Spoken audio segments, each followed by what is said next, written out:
not going to cut it anymore. Right. That's what it appears. Yeah, and I think Barney Frank even this week said him and Ron Paul had talked. They had adjusted just a couple of things on the bill. They didn't water it down. Even Ron said there were some technical things, and it looks like Barney was going to go ahead and try to push it through. And it's like you said, it's a 295 super majority, so as soon as it hits it, it passes. And be very interesting if it makes it all the way to the other side and actually goes through. So it's amazing to me that we got that close. You know what I'm saying? Well, and it goes to the whole story. I mean, the taxpayers are basically involuntary investors in this whole bailout process that started last year when the stock market melted down and all these monies had to be injected to all these banks.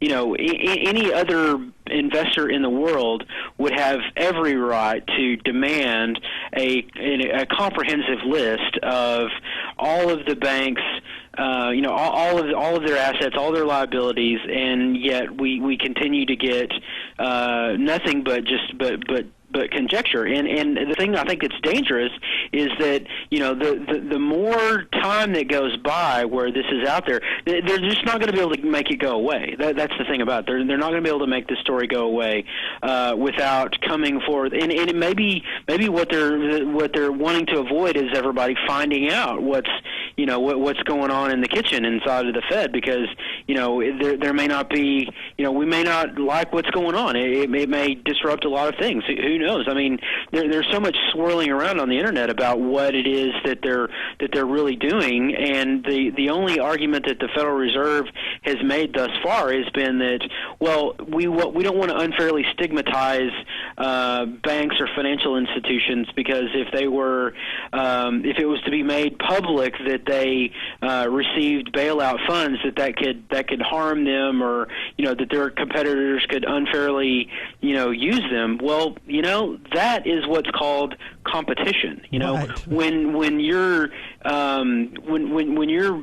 business relies on credibility and transparency, and there isn't any at the very highest level, what does that say? And so this is going to be a really interesting story. I'm going to be really interested to see what happens next Wednesday, because that's the deadline for when they have to, either put up or shut up. The judge gave them a 30-day stay, right, and that's coming due next week. So, or were they going to kick the can down the road one more time, or are we going to get somewhere? My guess is that they're probably going to, continue to stall until they absolutely can't anymore. Listen, I know I talked to you last week, and I said we were going to have Carmela Davis, who was my CPA, come on there. She's done my taxes for years. And listen, if you're listening to this show and you need taxes done, because tax time, I think the deadline's October 15th, please give her a call. She is the bomb, and we're still going to have her on the show. It's just when I was visiting with her about taxes and some other stuff,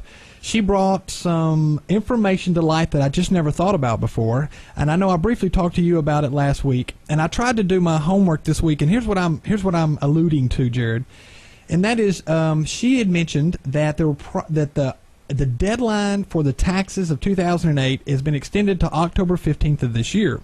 Not only that, but there's a lot of other stuff. You had to release information about your offshore accounts. All this tax information, all these small businesses, S corporations, have been postponing their taxes all the way up until the 15th.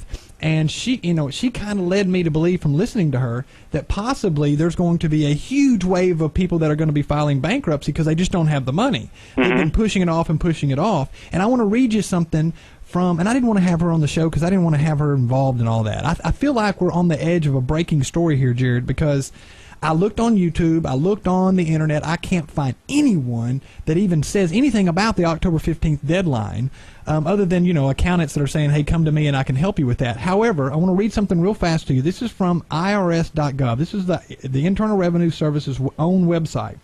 And on the 21st of this past week, they had a quote just saying, don't forget the taxpayers, are due their taxes on October 15th. But here's one sentence I wanted to read to you.